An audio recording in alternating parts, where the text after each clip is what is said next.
News time நேயர்களுக்கு அன்பு கலந்த வணக்கங்கள். நம்மோடு மூத்த புலனாய்வு பத்திரிகையாளர் திரு தாமோதரன் பிரகாஷ் இணைஞ்சிருக்காங்க. அவங்க கூட நிறைய விஷயங்கள் பேசலாம். சார் வணக்கம் சார். வணக்கம் பிரான் யோகேஷ் அவர்களே, வணக்கம் சார். தமிழகத்தில் நடக்கக்கூடிய நிறைய பிரச்சனைகளை பற்றி கலந்து ஆலோசிச்சுட்டு இருக்கோம் சார். அதில் இன்னைக்கு ஒரு திடுக்கிடும் தகவல் ஒன்று வந்திருக்கு. மிக முக்கியமான விஷயம் என்னென்னா, உடல் உறுப்புகள் விற்பனை செய்யப்படுது. அதுவும் குறிப்பிட்டு சொல்லணும்னா அந்த ஈரோடு, சேலம் இந்த பெல்ட்டில் பார்த்திங்கன்னா அதிகப்படியான உடல் உறுப்புகள் விற்பனை செய்யப்படுது அப்படிங்கிற ஒரு அதிர்ச்சியூட்டும் தகவல் வந்திருக்கு. அதை பற்றி உங்களோட தகவல்கள் என்னென்ன கிடைச்சிருக்கோ கொஞ்சம் சொல்லுங்களேன் சார். அதாவது உடல் உறுப்புகளை நீங்கள் யாருமே விற்கக்கூடாது. ஒரு காலத்தில் வில்லிவாக்கத்தை கிட்னி வாக்கம்னு சொல்லுவாங்க. அந்த அளவுக்கு கிட்னி விற்றவங்க நிறைய இருந்தாங்க வில்லிவாக்கத்தில். 1994 இந்த ஆர்கன் டிரான்ஸ்பிளான்ட் சம்மந்தமாக ஒரு சட்டம் கொண்டு வந்தாங்க.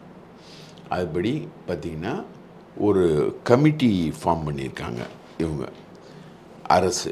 அதில் ரெவின்யூ ப்ளஸ் போலீஸ் இவங்க எல்லாருமே அந்த கமிட்டியில் இருப்பாங்க.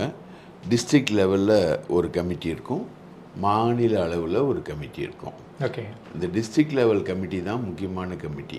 நீங்கள் யாருமே இன்னொருத்தருக்கு ஒருத்தர் இன்னொருத்தருக்கு கிட்னி கொடுக்கக்கூடாது, ரைட்டுங்களா? உறவினராக இருந்தால் மட்டும்தான் ஒரு 15 டெஸ்ட் இருக்குது, 10-15 டெஸ்ட்டு. அதில் பிளட் குரூப் சேரணும், அந்த டிஷ்யூஸ் சேரணும், யூரின் டெஸ்ட் இருக்குது. எல்லா டெஸ்ட்டும் எடுத்துகிட்டு 2 கிட்னியும் சேரும்னு வந்த உடனே அந்த கமிட்டிக்கு அப்ளை பண்ணோம்.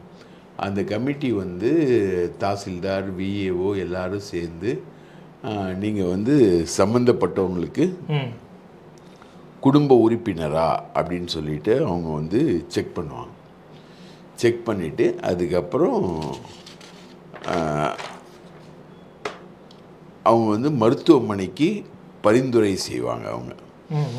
அவங்க பரிந்துரை செய்த பிறகு தான் மருத்துவமனை அந்த கிட்னி டிரான்ஸ்பிளான்ட் மாற்றுறதுக்கே அவங்க அனுமதி கொடுக்கணும். இதுதான் இருக்கக்கூடிய நடைமுறை. ஸோ இந்த சட்ட ரீதியான ஃபார்மாலிட்டிஸ் எல்லாம் கம்ப்ளீட் பண்ணாதான் அவங்க எலிஜிபிள். ஈவன் அவங்க ரிலேட்டிவாக இருந்தால் கூட. ரிலேட்டிவ் அப்படி தான் சட்டம். ஆனால் அதை மீறி முன்னாடி எப்படி நடந்ததுன்னா, அந்த வில்லிவாக்கம் கிட்னி வாக்கம்ன்ற மாதிரி சொன்னது இருக்கு இல்லைங்களா? அதில் இன்னைக்கு தமிழ்நாட்டோட மெடிக்கல் டூரிசத்தோட தலைநகரம் அப்படின்னு பார்த்திங்கன்னா சென்னை தான். பலர் வட மாநில நோயாளிகள் இப்போது அங்கே நம்ம அப்போலோ மாதிரி ஹாஸ்பிட்டல்ஸில் மாதக்கணக்கில் ரூம் எடுத்துகிட்டு, ஏன் அவங்க வீடையே வாடகைக்கு எடுத்துகிட்டு தங்குவாங்க, சிகிச்சை எடுத்துகிட்டு இருப்பாங்க. மார்க்கெட்டுகள்லாம் பங்காளி பொருட்கள்லாம் நிறைய கிடைக்கும், அசாமி பொருட்கள்லாம் நிறைய கிடைக்கும். உதாரணத்துக்கு இப்போ நம்ம மீனோட முட்டையை தின்ன மாட்டோம், அவங்க மீனோட முட்டையை பயங்கரமாக சாப்பிடுவாங்க. அந்த மாதிரி பொருட்கள்லாம் அந்த மார்க்கெட்டில் அந்த ஏரியாவே குட்டி பெங்கால் மாதிரி ஆகிப்போச்சு, கிரீம்ஸ் ரோடு சென்னையில். அந்த அளவுக்கு பேஷண்ட்ஸ் அங்கே தங்கி இருக்கிறாங்க. அப்படின்னு பார்த்தீங்கன்னா மேஜராக இந்த ஆர்கன் டிரான்ஸ்பிளான்ட்டு தான். இவங்க 2008 5385 ஆர்கன் ஒரே இயரில் மாற்றிருக்காங்க. 5385 பேருக்கு மாற்றிருக்காங்க.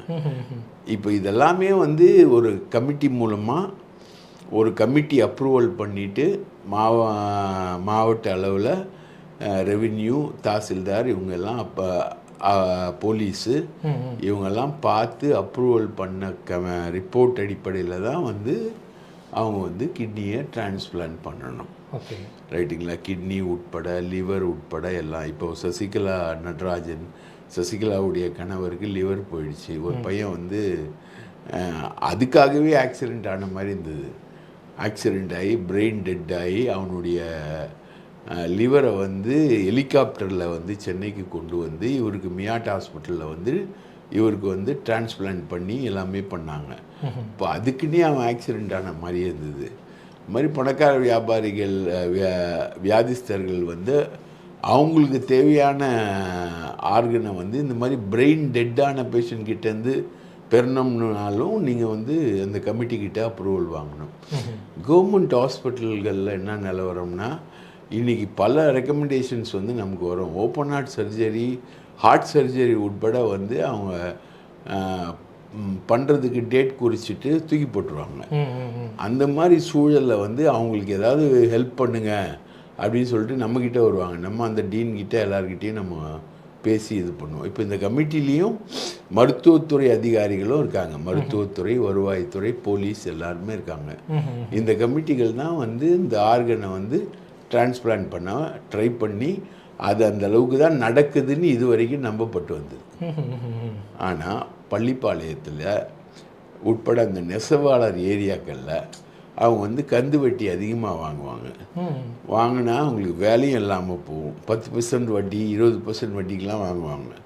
வாங்கினா அவங்களுக்கு வேலை இல்லாமல் போயிடும். வேலை இல்லாத டைமில் இந்த புரோக்கர்ஸ் வந்து அவங்கள அப்ரோச் பண்ணி எதுக்கு நீ கடனில் இவ்வளோ கஷ்டப்படுற, ஒரு கிட்னியை விற்றுரு, உனக்கு 5 லட்ச ரூபாய் நாங்கள் வாங்கி தரோம் அப்படின்னு சொல்லிட்டு ரேட் பேசுவாங்க. அப்படி ரேட் பேசி அவங்க வந்து கிட்னியை விற்றுருக்காங்க. ஒருத்தர் 2 பேரில் மொத்தம் 6 பேர் விற்றுருக்காங்க. இது வரைக்கும் கண்டுபிடிக்கப்பட்டதில் 6 பேர் விற்றுருக்காங்க. இது வந்து ஒரு பெரிய ராக்கெட். 6 பேர் மட்டும் இல்லை, ஒரு 6000 பேர் இருப்பாங்க அந்த ஏரியாவில் கிட்னியை விற்றவங்க மட்டும். அது வந்து ஒரு வயிற்றுக்கு பக்கத்தில், முதுகு பக்கத்தில் ஒரு கோடு மட்டும் இருக்கும், அவ்வளோதான்.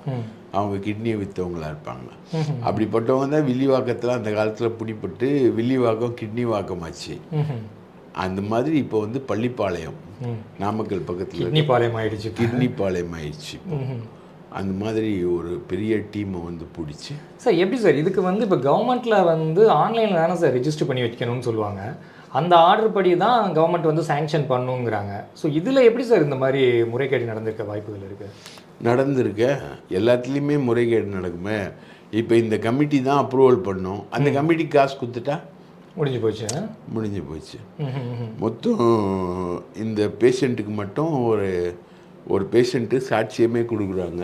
வீடியோக்கெல்லாம் வெளியில் வந்திருக்கு. 1.5 லட்ச ரூபாய் வந்து முதல்ல கொடுக்குறாங்க. அதுக்கப்புறம் போய் கிட்னி எடுக்கிறாங்க. கிட்னி எடுத்தோன்னா 5 லட்ச ரூபா கொடுக்குறாங்க, 6.5 லட்ச ரூபா. ஆனால் அந்த பேஷண்ட்டுக்கு மொத்தம் அவங்க எவ்வளோ பேசியிருப்பாங்க? குறைந்தது ஒரு 10 லட்ச ரூபா பேசியிருப்பாங்க.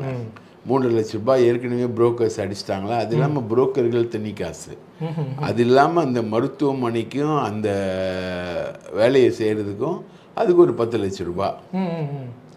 இந்த பொண்ணுக்கு ட்ரீட்மெண்ட் கொடுக்கணும். இந்த பர்டிகுலராக இந்த கிட்னியை கொடுத்த ஆள் இருக்காங்க இல்லையா, அதில் ஒரு பொண்ணு தான் பேட்டி கொடுக்குது. அதுக்கு ட்ரீட்மெண்ட் 1 மந்த் கொடுக்கணும், அதுக்கான காசு. மொத்தம் ஒரு 5 மாதம் ப்ராசஸ் இந்த கிட்னி எடுக்கிறது. அந்த டெஸ்ட் எல்லாம் பாஸ் ஆகணும். பாஸ் ஆகி அது மெடிக்கலாகவே யாருக்கு கிட்னி எடுத்தாலும் ஒரு 15 டெஸ்ட் பாஸ் ஆனால் தான் கிட்னி எடுக்க முடியும். அந்த 15 டெஸ்ட்டு. ஆனால் அந்த 15 டெஸ்ட்டும் பாஸ் ஆகிட்டு யார்கிட்ட அப்ரூவல் வாங்கணும்னா state health, state revenue, state police தான். இப்போ வெஸ்ட் ஜோனில் தான் இது அதிகமாக நடக்குது. வெஸ்ட் ஜோனில் காவல்துறை அதிகாரியாக போகிறதுக்கு நிறைய காம்படிஷன் நடக்கும். ஏன்னா இந்த மாமூலெல்லாம் போலீஸுக்கும் வருது. அப்படி 3 பேரும் சேர்ந்து பண்ண ஒரு ராக்கெட் இது. இப்போது இதில் வந்து கம்ப்ளைண்ட் வாங்கிட்டு ரெஜிஸ்டரே பண்ணாமல் வச்சுருக்காங்க. இதில் அக்யூஸ்ட் யாரையும் பிடிக்கல. ஆனால் மிகப்பெரிய ராக்கெட் வந்து சென்னை நகரையும் சென்னை நகரை சுற்றி இருக்கக்கூடிய மருத்துவமனைகள் தொடங்கி தமிழ்நாடு முழுக்க இதுதான் வந்து மிகப்பெரிய விஷயம். கிட்னி, லிவரு, கல்லீரல், மண்ணீரல், இந்த மாதிரி எல்லா ஆர்கன் டிரான்ஸ்பிளான்ட் மட்டுமே ரொம்ப பெரிய அளவுக்கு மிகப்பெரிய ட்ரேடாக வருது. இதை கண்ட்ரோல் பண்ணக்கூடிய தமிழக அரசோட சுகாதாரத்துறை மிக மோசமான அளவில் தோல்வி அடைஞ்சு தமிழக மக்கள் வந்து வறுமையின் பிடியில் சிக்கியிருக்கக்கூடிய தமிழக மக்கள் தங்கள் சொந்த உறுப்புகளையே விற்கக்கூடிய மிக சோகமான ஒரு நிலைமைக்கு இன்றைக்கி தமிழக மக்கள் வந்து ஆளாயிருக்காங்க. இது ஒரு பெரிய ஊழலாக வந்து பெரிய அளவுக்கு இது வந்து போயிட்டுருக்கு. இது எப்படி சார் இந்த உறுப்புகள்லாம் வந்து உள்நாட்டுக்குள்ளேயே இது பண்ணுதா இல்லை வெளிநாடுகளுக்கு அனுப்பப்படுதா சார்? வெளிநாட்டுக்கு இப்போ யார் பேஷண்ட்டுன்னே தெரியலையே. வெளிநாட்டுக்காரன் இங்கே வர்றான், உலகம் ஃபுல்லாக இருந்து சென்னையில் சிகிச்சை பெற வரான்னா எதுக்கு வரான்? ஈஸியாக இங்கே கிடைக்குது. ஆமாம், உலகம் ஃபுல்லாக இருக்கக்கூடிய தொழிற்சாலைகள் வந்து தமிழ்நாட்டில் தொழிற்சாலை ஆரம்பிக்குது, ஆந்திராவில் தொழிற்சாலை ஆரம்பிக்குது, பங்களாதேஷில் தொழிற்சாலை ஆரம்பிக்குதுன்னா என்ன காரணம்? அமெரிக்காவில் வேலை செய்கிறவனை விட இங்கே வேலை செய்கிறவன் கம்மியாக வேலை செய்கிறான். சாஃப்ட்வேரில் வந்து நம்ம வந்து நிறைய இம்ப்ரூவ்மெண்ட் ஆகிருக்கோம் அப்படின்னா என்ன காரணம்? அவன் வாங்குகிற சம்பளத்தை விட ரொம்ப கம்மியாக நம்ம சம்பளம் வாங்குகிறோம். அது மாதிரி உலகம் முழுக்க ஒரு ஆர்கன் டிரான்ஸ்பிளான்ட் பண்ணோன்னு வச்சுக்கோங்களேன், அதெல்லாம் ஒரு 20 லட்சத்துலலாம் முடியாது. 20 லட்சம் டாலரு, 30 லட்சம் டாலருன்னு போகும். ரைட்டாக அவனுக்கு இன்சூரன்ஸ் கவரும் இருக்குது, அப்படி கொண்டு போவானுங்க. ஆனால் இங்கே வந்து வெறும் சீப்பு 20 லட்ச ரூபாவில் மேட்ரை முடிச்சுக்கிட்டு ஒரு கிட்னியை நீ வாங்கிட்டு போய் நேர்க்கலாம். 20 to 30 lakhs தான் செலவு. நீ வந்து ஒரு கிட்னி வாங்கிக்கலாம், கூடுதலாக ஒரு 10 லட்சம் பணம் இருந்ததுன்னா. இப்போது சசிகலாவுடைய கணவர் நடராஜன் வந்து ஒரு லிவரே வாங்கினார். லிவரே வாங்கிட்டு அதை பாதுகாக்க தெரியாமல் ஸ்விம்மிங் பூலில் போயிட்டு நீந்தினார். அது இன்ஃபெக்ஷன் ஆகி அவர் செத்தும் போனார். லிவர் டிரான்ஸ்பிளான்ட் பண்ணவங்க வந்து பப்ளிக்கில் ரொம்ப கவனமாக இருக்கணும். இதே மாதிரி கிட்னி டிரான்ஸ்பிளான்ட் பண்ணவங்க வந்து ரொம்ப கவனமாக இருக்கணும். ரொம்ப கவனமாக இல்லைன்னா அது இன்ஃபெக்ஷனுக்கு போயிடும். இன்ஃபெக்ஷனுக்கு போயிடுச்சுன்னா ஆல் அவுட், உயிருக்கே ஆபத்தாக இருக்கும், உயிருக்கே ஆபத்தாயிடும். ஸோ அந்த மாதிரி ரொம்ப ரிஸ்க்கான ஒரு விஷயம். இன்றைக்கி வந்து நூற்றுக்கணக்கான கிட்னிகள் வந்து தமிழ்நாட்டில் சாதாரணமாக விற்கப்படுது, மாதக்கணக்கில் விற்கப்படுது. பெரிய ஒரு கிட்னி. தமிழர்களுக்கு இது மிகப்பெரிய அவமானம். வறுமைக்கு தங்களுடைய உடல் உறுப்புகளை விற்கக்கூடிய அளவுக்கு தமிழர்கள் இருக்கிறார்கள் அப்படின்றது வந்து பெரிய அளவுக்கு வேதனையான விஷயம். ரைட்டுங்களா? அந்த குழந்தைங்களை விற்கிற கதை அது. குழந்தைங்களை வந்து காசுக்காக வறுமைக்காக விற்பாங்க அப்படின்ற மாதிரி ஒரு கதைகள் இருக்கு இல்லையா? அந்த மாதிரி உடல் உறுப்புகளை வந்து வறுமைக்காக, குறிப்பாக நெசவு தொழிலில் ஈடுபடக்கூடியவங்க இந்த வேலைகளில் ஈடுபட்டிருக்காங்க. இதுக்கு வந்து மாவட்ட காவல்துறையும் உடந்த, மாவட்ட சுகாதாரத்துறையும் உடந்த, சுகாதாரத்துறை அமைச்சர் நம்ம மா சுப்பிரமணியமும் இதுக்கு உடந்த, எல்லாரும் உடந்த, தமிழக அரசே இதுக்கு உடந்த. இது வந்து ஒரு வெக்கி தலை குனிய வேண்டிய ஒரு மேட்ரு. சாதாரண விஷயம் கிடையாது. இப்போது கும்மிடி பூண்டியில் நம்ம கூட பேசியிருந்தோம். இந்த மாதிரி பெண்களை வந்து மானபங்கப்படுத்தக்கூடிய ஆட்களை வந்து ஹிந்தி பேசக்கூடிய வாலிபர்களை வந்து இன்னும் கண்டுபிடிக்கல. இன்றைக்கி வரைக்கும் கண்டுபிடிக்கல. போராட்டம் மேலே போராட்டம் நடந்துக்கிட்டே தான் இருக்குது. இன்றைக்கி வரைக்கும் அவங்கள கண்டுபிடிக்கல. வெறும் போஸ்டர் மட்டும் அடித்து ஒட்டியிருக்காங்க. இது ஒரு சமூக அவலம். இப்போ நம்ம கர்நாடகாவில் பேசணும். ஒரு சாமியார் வந்து நூற்றுக்கணக்கான பெண்களை வந்து கற்பழித்து கொலை பண்ணி சமாதி கட்டிட்டார் அப்படின்றத படித்தோம். அங்கேயும் எதுக்கும் ஆக்ஷன் இல்லை. இன்றைக்கி வந்து இப்போது கிட்னியை விற்கக்கூடிய நிலைமையில் தமிழகத்தை சார்ந்தவங்க இருக்கிறாங்க. அதை வந்து பெரிய பெரிய மருத்துவமனைகள், அதெல்லாம் கோடிக்கணக்கில் பேர் வச்சுருக்க மருத்துவமனைகள். இப்போ நம்ம சொன்ன ஒருத்தர் போய் இன்றைக்கி கோர்ட்டில் அந்த மருத்துவமனை பேரை உபயோகப்படுத்தக்கூடாதுன்னு ஸ்டேவே வாங்கிட்டு வந்துட்டார். அந்த அளவுக்கான மருத்துவமனைகள், அனைத்து மருத்துவமனைகளும் வந்து இதில் நடக்குது. அரசு மருத்துவமனைகளில் முறையான சிகிச்சை இல்லை. ஆரம்ப சுகாதார நிலையங்களில் வந்து வார்டு பாய், ஆயாங்கள்லாம் வந்து நர்ஸு வேலை பார்க்குது. அதுக்கான முறையான சுகாதார இது இல்லை. ஒட்டுமொத்தமாக பார்த்திங்கன்னா ஒட்டுமொத்தமாக சுகாதாரத்துறையே வந்து சீர்குலைஞ்சு போயிருக்கிறது அப்படின்றதுக்கான மிகப்பெரிய உதாரணம் தான் இந்த கிட்னி திருட்டு. எப்படி கிட்னி வந்து மாவட்ட அளவிலான கமிட்டி, மாநில அளவிலான கமிட்டிக்கு தெரியாமல் இந்த கிட்னியெல்லாம் விற்க முடியும்? மாநில அளவிலான கமிட்டிக்கு வந்து தலைமை தாங்கிறது சுகாதாரத்துறை அமைச்சர். மாவட்ட அளவிலான கமிட்டிக்கு தலைமை தாங்கக்கூடியது அந்த இடத்துல இருக்கக்கூடிய டீனு, ரெவென்யூ ஆஃபீஸரு. அதுக்கு அவங்களுக்கான ரிப்போர்ட்டை கொடுக்கக்கூடியது தலையாரி, தாசில்தார், விஏஓ எல்லாரும் தான் வந்து கொடுக்குறாங்க. அதுக்கப்புறம் போலீஸு இதை விசாரித்து என்னன்னு கண்டுபிடிக்கிறது போலீஸு. அப்போ போலீஸு, தலையாரி, விஏஓ, தாசில்தார், மாவட்ட சுகாதாரத்துறை அதிகாரிகள் எல்லாரும் எல்லார் கண்ணையும் மீறி வந்து பள்ளிப்பாளையத்தில் நெசவு தொழிலில் ஈடுபட்டுக்கிட்டு இருக்கவங்களுடைய கிட்னியை வந்து ஒரு டீம் வந்து காசு கொடுத்து விலைக்கு வாங்குது. அதில் ஆனந்தன் 52 திமுககாரர், அவரை வந்து டார்கெட் பண்ணியிருக்காங்க. அவர் தான் புரோக்கர்னு. எல்லா கட்சி புரோக்கரும் அதில் இருக்கான். அதிமுக, திமுக எல்லா கட்சிக்காரனும் இதில் இருக்கான்.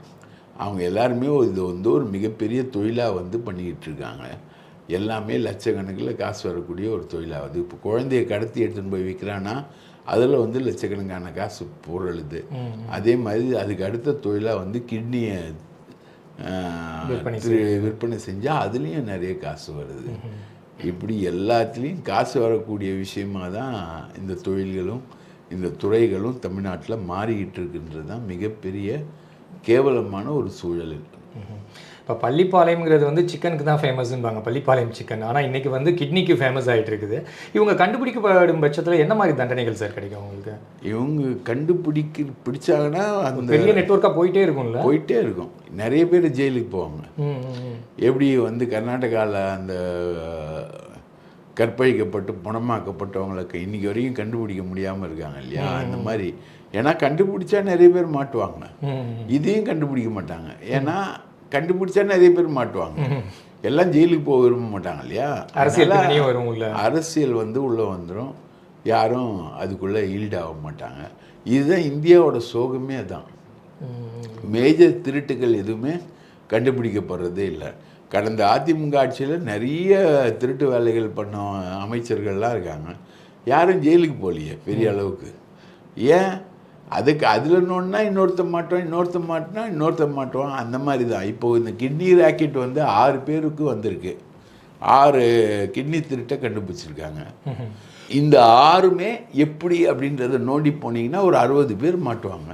கமிட்டி உறுப்பினர்கள்லேருந்து எல்லாருமே 60 பேர் மாட்டுவாங்க. எவன் வந்து அந்த கிட்னி திருட்டுக்கு சர்டிஃபிகேஷன் கொடுத்துட்டு இப்போ ஒரு ஹாஸ்பிட்டலில் அவங்க ஆப்ரேட் பண்ணுறாங்கன்னா அதுக்கு யார் சர்டிஃபிகேஷனில் அவங்க ஆப்ரேட் பண்ணாங்க அப்படின்னு பார்த்தீங்கன்னா ஒன்று போலீஸ் சர்டிஃபிகேட்டாக இருக்கணும், இல்லைன்னா நிஜமான சர்டிஃபிகேட்டாக. இதில் வந்து பல விக்டிம்ஸ் சொல்கிறது வந்து எங்களை போலீஸ்லாம் என்கொயரி பண்ணாங்கன்னு சொல்கிறாங்க. அப்போ போலீஸ் என்ன என்கொயரி பண்ணிச்சு, அதில் என்ன காசு வந்தது, அவங்களுக்கு என்ன காசு கொடுத்தாங்க, போலீஸ்க்கு என்ன காசு புரோக்கர்ஸ் கொடுத்துருக்காங்க உண்மைகள் வெளில வராமல் இருக்கிறதுக்கு. அப்போது எல்லாரும் சேர்ந்து ஏந்து தானே திருடுறாங்க. ஒரு கிட்னியே வந்து இப்படி சேர்ந்து ஏந்து திருடி விற்க முடியும்னா இவங்க எதை விற்க மாட்டானுங்க அவங்க, ரைட்டா? இவங்கெல்லாம் எதை விற்க மாட்டாங்க.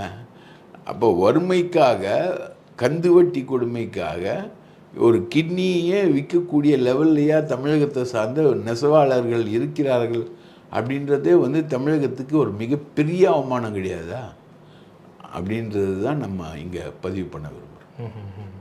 ரொம்ப நன்றி சார், நிறைய விஷயங்கள் கொடுத்தீங்க. ஏன்னா உடல் உறுப்புகள்ங்கிறது வந்து ரொம்ப ரொம்ப முக்கியமான விஷயம். அதையே விற்கிற அளவுக்கு வந்து வறுமையின் உச்சத்தில் இருக்காங்கிறது நிஜமாலுமே வேதனைப்பட வேண்டிய விஷயமா இருக்குது. உங்களுடைய தகவலுக்கு மிக்க நன்றி சார். வாய்ப்பளித்ததற்கு மிக்க நன்றி.